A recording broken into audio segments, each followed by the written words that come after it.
Оройн үзэгчдээ өнөөдрийн бидний тодруулга ярилцлагын зочноор зам тээврийн амны автозам, замын байгууламж, засвар ашиглалтын албаны дарга Заг Дардан оролцож байна. Танд оройн түргэе. Тэгэхээр амралтын үйлрэлд бид автозамын бүтээн байгуулалтын ажлуудыг хийдгээ. Энэ жилийн тухайд бас ямар томоохон төсөл автозамын салбарт хэрэгжиж байгаа талаар та мэдээлэл өгөөч. 2016 онд автозамын салбарт нийтдээ 96 тэрбум төлөвлөгдсөн. Энэ улсын төсөв, хөгжлийн банк, гадаад эзэн сүмжийн хуралтаар хэрэгжихэр төлөвлөгдсөн байгаа.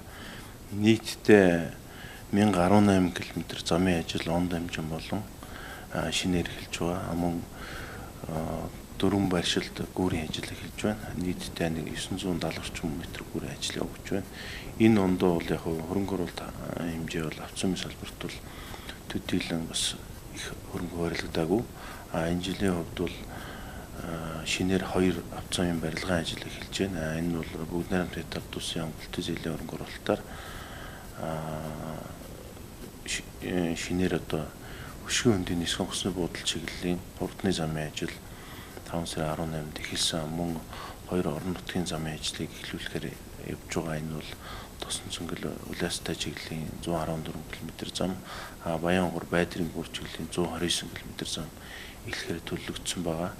Гүүрийн хувьд бол энэ жил нэг гүүрийн ажил шинээр эхэлж байна. Энэ болохоор Увсан аймгийн Шиврэн голын гүүрийн ажил эхлэхээр төлөвлөгдсөн байгаа. Сая таны хэлсэн ажлууд ерөнхийдөө бол төсвөн шийдвэрлэгдсэн гэж ойлгож байна. Төсвөн мөнгөний хувьд бол улсын төсөв дээр хөрөнгө мөнгөнд тавигдсан. Гэсэн хэдий боловч зарим ажлууд дээр бас төсвийн тодтголоор нэмэлт хөрөнгийн асуудал шийдвэрлэх шаардлагатай төслүүд байгаа. Ялангуяа хөгжлийн банкны хөрөнгө оруулалттай хэрэгжиж байгаа дөрвөн төсөл дээр нийтдээ 63.1 тэрбум төгрөг нэмэлтээр шаардлагатай байгаа. Бид нэр засгийн газраар оруулаад холбогдох шийдвэрүүд гаргуулчихсан улсын төсвийн тодтголыг хүлээж байна. Мөн улсын чиглэлийн чанартай автозамуудын засвар ачлал шаардлагатай хөрөнгө оруулалт бас тутмаг байгаа. Энэ жил 2016 оны төсөлд бид өхөн улсын чиглэлийн зам дээр нийтдээ 54 төгрөг шаардлагатайгаар төсөл төрүүлсэн боловч 16 оны төсөвт нийтдээ 8 тэрбум төгрөг хуваарлагдсан. Мөн бид нар засгийн газрын хуралдаанд нөхцөл байдлаа танилцуулсан. Үүний дагуу мөн төсвийн тодтголоор нэмэлт хөрөнгийг шийдвэрлэхээр болсон. Энэ жилийн замын ажил хийгдснээр хатуучилтай автозам хичнээн километрээр нэмэгдэнэ гэж байна. Бидний тооцож байгаагаар өнөөдрийн байдлаар улсын чанартай автозамын нийтдээ 45% буюу 5600 км зам хатуучилтай болоод байгаа. Бидний төлөвлөснөр бол нийтдээ 500 орчим км зам энэ жил хөрөнгийн асуудал шийдэх юм бол ашигланд орчих боломжтой. Ингэснээр улсын чанартай автозам бол 6000 орчим км зам хатуучилтай болох боломжтой гэж үзэж байна. Мэргэжлийн хүмүүсийн хийж байгаа тооцоогоор яг энэ хэмжээний автозам ашиглалтанд орсноор ачаа тээврийн эргэлт ч юм уу, ер нь автозамын тээвэр эдийн засгийн үед манай улсад тусах өгөөжийг юу гэж харж байгаа юм? Мэдээж хэрэг автозам баригдсанаар тухайн одоо нийслэлс ч юм аймгийн төвд рүү явж байгаа тээврийн өртөг зардал буюу мөн зорчигчдын ая тух аяллаа хугацаа богиносох ингэснээр эдийн засгийн хувьд бол их өнгөршигтэй гэж үзэж байгаа. Ирэх 2017-18 онуудад бас энэ салбарт ямар томоохон бүтээн байгуулалтын ажил хийгдэх вэ? Төлөвлөгөө байгаа талаар. Цаашлаад 2017 он бид нар бол ерөнхийдөө нийслэлийг аймгийн төвдөө холбох замын ажлуудыг дуусгана. Энэ хүрээндээ ямарч байсан баруун 5 аймаг болцсон байна. Баруун 5 аймгийн холбох ажлууд улсын төсвөөс гадна зээслэмжийн мөн концессийн хөрөнгө оруулалтаар ажлууд эхэлсэн явж байгаа. Энэ ажлууд ямарч байсан 18 өнгөнд холбогд дуусах ёстой.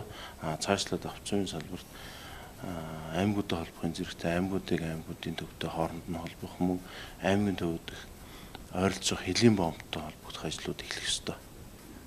Яг энэ хэмжээний бүтээн байгуулалтын ажил автозамын салбарт өрнснөөр хэдэн аж ахуйн нэгжийн Монгол сэгчний иргэн бас ажилтаа байх ийм боломж.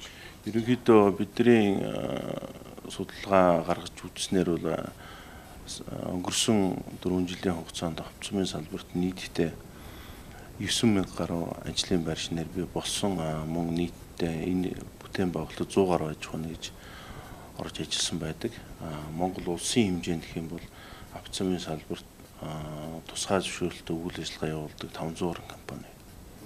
Ерөн шинээр ашиглалтанд орж байгаа автозамын засвар ашиглалтын зардлыг бас улсын төсөвт ямар байдлаар тусгадаг юм бэ? Шинээр ашиглалтанд орж байгаа замыг хамгаалах ажлаас өнөөдөр ямар түвшинд байна гэж хэлэх боломжтой. Мэдээж хэрэг ихээхэн хөрөнгө оруулалтыг автозамын салбарт оруулж байгаа. Энэний дагуу баригдсан автозамаа бас чанар байдлыг алдагдуулах мөн тээвэр зорчигчдын ая тухтай байдлыг хангахын тулд засвар очтой ажлыг бол жил тутам хийж байх ёстой. Энд шаардлагатай хөрөнгө оруулалтын мөн хангалттай тавьж өгч шаардлагатай л да харамсалтай нь одоо бидний төлөвлөсөн хэмжээнд хөрөнгө оруулалт маань бас тавигдчихгүй байгаа даа. Бид нар бол яг энэ чиглэлээр засгийн газартаа төсвийн тодтол тавиулахаар бас түрүүн ярьж байгаа гэж хэлсэн дээ. Тэр чиглэлээр ажиллаж байна. Нийт автозамын сүлжээний маань бас ашиглалтын хугацаа бол нэлээд удснаас шалтгаалаад насжилт өндөртэй энэ замууд дээр одоо тухайлбал их зур шинжилтийн ажлуудыг шаардлагатай замууд бол зөндөө байна. Ер нь автозамын салбарт хийгдэж байгаа хөрөнгө оруулалтад одоо жолооч нараас авдаг татварын орлого автозамын санд төвлөрсөн орлогыг эргээд зам засвар ашиглалтад зарцуулах тэр тогтолцоо өнөөдөр. Автозамын сангийн их үүсвэр нь бол улсын чанартай автозам ашигласны төлбөр, автобензин дизелийн түвшний онцгой албан татвар гэсэн хоёр гол орлогоос бүрддэг.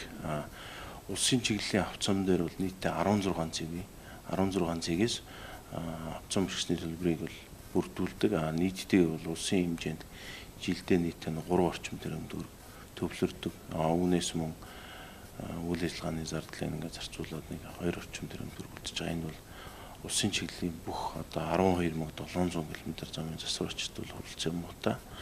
Бид нар бол жил болгон улсын төсвөөс санхүүжилтээ бол аваад явж байгаа. Энэ нөхцөл байдлыг бол бас өөрчлөх талаар бол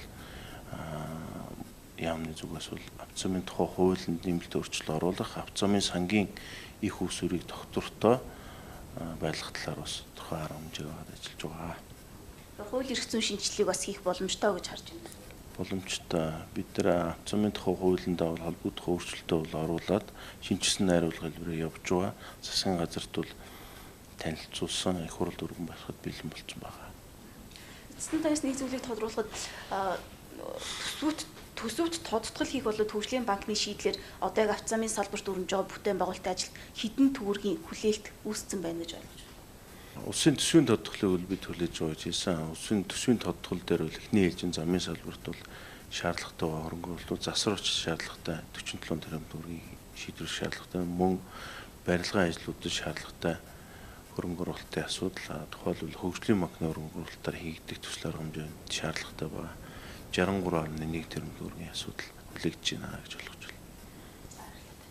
Үзэгчдээ өнөөдрийн тодруулга ярилцлагын зочноор зам тээврийн яамны автозам, замын байгууламж, засвар ашиглалтын албаны дарга Заг Дард нь оролцлоо.